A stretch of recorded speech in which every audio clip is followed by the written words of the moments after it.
किसान को अपने खेत में पूरी मेहनत करनी पड़ती है, लेकिन उसमें जो फसल बोई जाती है उससे उत्पादन कम हो तो क्या करे। किसान मान लेते हैं कि खेती घाटे का सौदा है।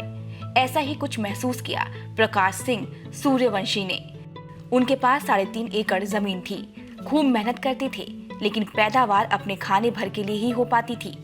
उन्होंने समस्या का समाधान तलाश करने की कोशिश की।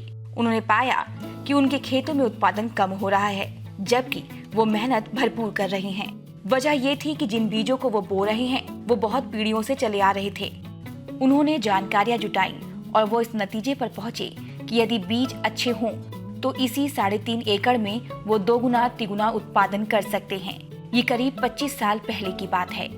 इसके बाद उन्होंने क्रॉस ब्रीडिंग से धान, गेहूं, मटर, सरसों, मक्का आदि की नई किस्में तैयार करने की दिशा में काम शुरू कर दिया। कई असफलताओं के बाद आखिरकार वो सफल हुए और उन्होंने कई ऐसी किस्में तैयार की जो सिर्फ ना उत्पादन ज्यादा देती हैं, बल्कि उनमें बीमारियां भी नहीं लगती हैं। नई किस्मों से उत्पादन काफी बढ़ गया। उन्होंने खुद के द्वारा तैयार नए किस्म के बीजों को नाम दिया कुदरत बीज। सूर्यवंशी ने इन फसलों को खुद तो उगाना शुरू किया ही, एक अभियान भी शुरू किया, बीज दान महादान। इसके तहत उन्होंने अपने क्षेत्र के किसानों को मुफ्त में बीज बांटने शुरू किए। इसके बाद धीरे धीरे ये बीज काफी लोकप्रिय होने लगे। उनकी चर्चित किस्मों में गेहूं की कुदरत 9 एवं कुदरत 17, मटर की कुदरत 3, धान की कुदरत 5 और कुदरत 1 तथा सरसों की कुदरत गीता प्रमुख है। उन्होंने Kudrat Beej Aarti seed and research agritech private limited के जरिए आज देश के 15 राज्यों में किसानों को उपलब्ध हो रहे हैं।